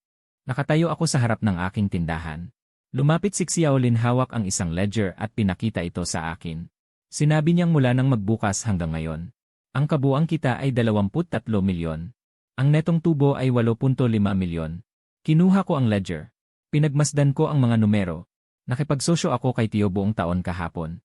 Ang kabuang kita ay mahigit 5 milyong. Ang netong tubo ay 2.85 milyon. Nakuha ko ang 120,000. Nagsarili ako ng wala pang 3 buwan ngayong taon. Ang netong tubo ay 3 beses na ng noong nakaraang taon. Sa taong ito, marami akong natutunan.